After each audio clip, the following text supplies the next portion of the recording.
ఒక మనిషి ఏజ్ పెరిగే కొద్దీ చాలా వాల్యుబుల్గా ఉంటుంది మేడం. అవును, విలువ తెలుస్తుంది కదా, విలువ తెలుస్తుంది. ఇంకోటి వచ్చేసరికి ఈ రోజుల్లో వచ్చేసరికి మెడికల్ ఫీల్డ్లో ఆర్గాన్ ట్రాన్స్ప్లాంటేషన్ అనేది బాగా పెరిగిపోయింది మేడం. ఎవరికైనా యాక్సిడెంట్ అయినా కొంతమంది సడన్గా ఇదైనా కూడా ఆర్గాన్ ట్రాన్స్ప్లాంటేషన్ చేస్తా ఉన్నారు. చాలామంది ఏం చెబుతారంటే చనిపోయిన తర్వాత కూడా మనం బతకాలి అంటారు. ఒక వేప చెట్టుని మనం నాటితే దాని వయసు పెరిగే కొద్దీ 10 సంవత్సరాలకి ఒక రకంగా దాని గుణం ఉంటుంది, 50 సంవత్సరాలకు ఒక గుణం ఉంటుంది, 100 సంవత్సరాలకు ఒక గుణం ఉంటుంది మేడం. 100 సంవత్సరాల వయసు ఉన్న ఒక వేప చెట్టులో ఉన్న ఆకుల్ని, బెరడుని ఇవన్నీ కలెక్ట్ చేస్తే ది బెస్ట్గా మెడిసిన్ తయారవుతుంది కొన్ని రకాల ఔషధాల్లో. దాని విలువ అంత పెంచుకుంటుంది. కానీ మనం వచ్చేసరికి ఏజ్ పెరిగే కొద్దీ మనం జబ్బుల్ని తెచ్చుకుంటున్నాం, మన ఆయుష్ని తగ్గించుకుంటున్నాం. కనీసం మన ఆరోగ్యపరంగా మనం బాగా కనుకుంటే మనం ఆర్గాన్ డొనేట్ చేయడానికి మన ఆర్గాన్స్ ఉపయోగపడాలి చాలామందికి.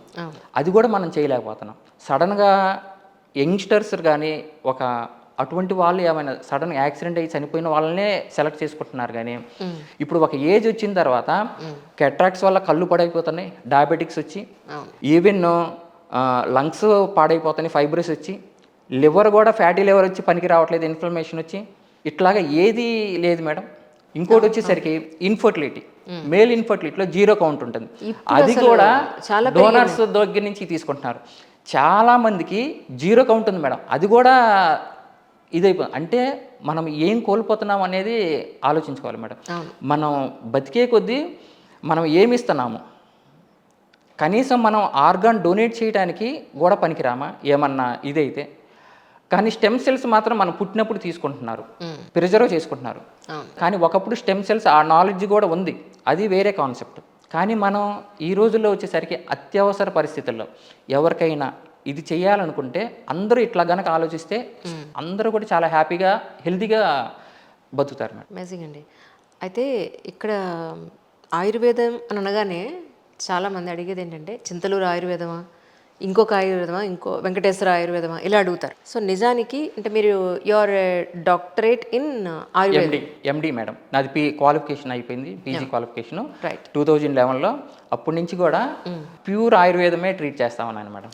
చాలా మంది ఒత్తిడి తెచ్చినా కూడా అల్లోపతి చెయ్యాలి, అది కూడా నేను చేయలేదు మేడం.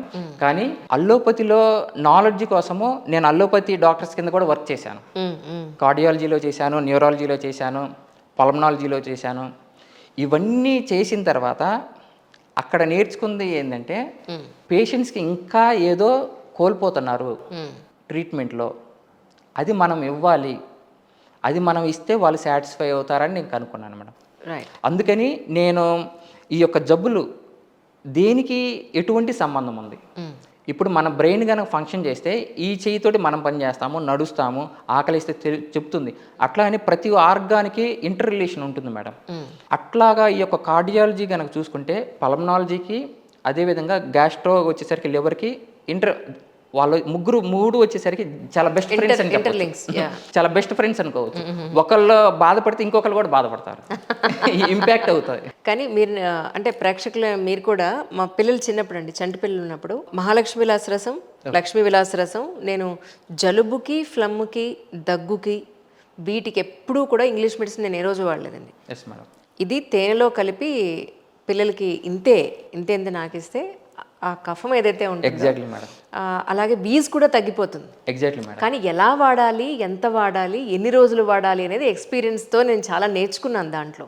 బట్ నిజానికి ఎలాంటి సైడ్ ఎఫెక్ట్స్ మీకు ఏం అవసరం లేదు మేడం.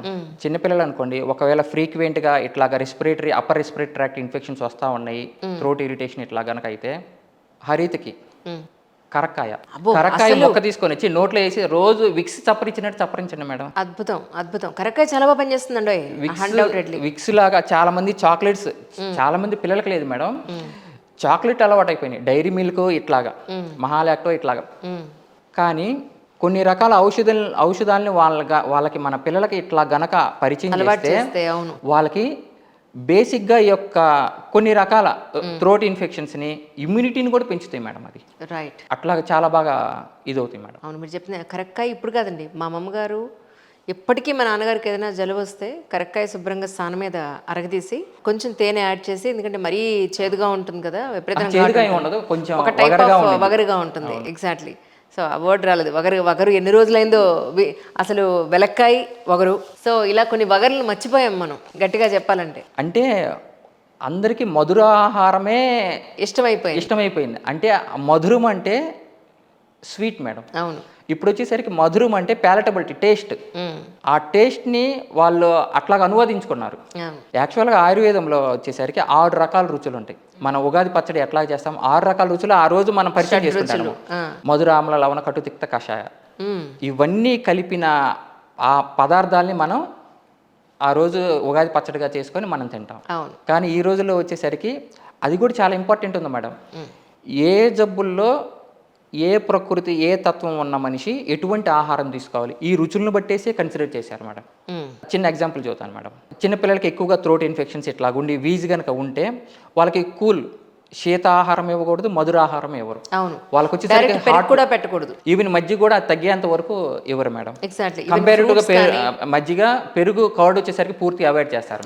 అట్లాగా కాకుండా ఈ యొక్క రుచుల ప్రకారం మధురామ్ల, లవణ, కటు, తిక్త కషాయాల్లో మనము మధుర, ఆమ్లం ఇట్లా కాకుండా ఈ వేరే తిక్త కషాయంలో ఇట్లా జ్వరం వచ్చినప్పుడు ఒకప్పుడు వచ్చేసరికి అంటే చేదు రక మందు ఉండేది ఒకప్పుడు. అది వేసుకోలేకపోతున్నామని చెప్పేసి దాంట్లో కూడా ఫ్లేవర్స్ యాడ్ చేసేసి ఇప్పుడు మందులు అట్లా తయారు చేశారు మేడం. పీడియాట్రిక్స్లో ఇట్లా కొన్ని రకాల ఆరెంజ్ ఫ్లేవరు, యాపిల్ ఫ్లేవర్ అట్లాగా వైద్యం అట్లా కన్వర్ట్ అయిపోయింది మేడం. ఎప్పుడైతే మనం బేసిక్స్ని ఆల్టర్ చేశామో మనిషి ఆరోగ్యం కూడా ఆల్టర్ అయిపోతుంది మేడం. ఖచ్చితంగా. ఇందాక మీరన్నట్టు ఆయుర్వేదానికి బ్రాండ్ లేదండి అని అన్నారు. సో ఎవరైనా అడిగితే ఇప్పుడు వెంకటేశ్వర ఆయుర్వేదమా లేదంటే మాది వచ్చేసరికి శ్రీ లలిత ఆయుర్వేదం అంతే. పేరంటే పేరు కాదు మేడం, అన్ని విద్యలకి లలిత వచ్చేసరికి ఆధిపత్యం. అవును. కాబట్టేసి ఇది కూడా విద్య, వైద్య విద్య. కాబట్టేసి ఆ పేరు పెట్టడానికి కూడా ఆమె నాకు కల్పించింది. Okay okay. ఒకప్పుడు. రైట్. అంటే డాక్టర్ కాబట్టి మా అవసరానికి ఒక క్వశ్చన్ వేస్తాను, ఏమనుకోకపోతే. జుట్టు రాలకుండా ఏదైనా ఉంటే చెప్పండి. ఈ పొద్దున లేస్తే ఈ లైట్స్ మధ్యలో కూర్చుంటామా, ఫ్రై అయిపోతూ ఉంటుంది స్కిన్, హెయిర్ ఎంత వేడైపోతుందంటే ఇది విపరీతంగా ఊడిపోతుంది జుట్టు. ఒకటి మేడం, కొన్ని రకాల జబ్బుల్ని మనం చాలా సింపుల్గా అడుగుతాం కానీ ఆ కాన్సెప్ట్ అర్థం చేసుకోలేం. అందులోదే ఒకటి హెయిర్ ఫాలింగ్, ఈ కీళ్ళ అరుగుదల. అవునా? అవును మేడం. సో కీళ్ళ అరుగుదలకి జుట్టు రాలిపోవడానికి లింక్ ఉందా? లింక్ కాదు, ఆ రెండింటి గురించి చెప్తాను. ఓకే. ఇప్పుడు మేము ఎన్ని మందులు వాడినా, ఎంతమంది డాక్టర్స్ దగ్గరికి వెళ్ళినా మాకు నొప్పులు తగ్గట్లేదు, మా జుట్టు ఊడిపోతానే ఉంది అని అంటారు మేడం. ఏంటంటే చాలా రకాల ఫ్యాక్టర్స్ ఉంటాయి కన్సిడర్ చేయాల్సినవి. వాళ్ళ యొక్క శరీరము సంపూర్ణంగా సాత్మీయంగా ఉందా, ఆరోగ్యకరంగా ఉందా, ఏమైనా ఇంబ్యాలెన్స్ ఉందా. అంటే ఫర్ ఎగ్జాంపుల్ ఆయుర్వేద ప్రకారం కనుక చూసుకుంటే పిత్త దోషం కనుక ఎక్కువగా కనుక ఉంటే వేడితత్వం ఎక్కువగా ఉంటుంది మేడం. వేడితత్వం కనుక ఉంటే ఇన్ఫ్లమేటరీ మార్కర్స్ పెరుగుతాయి.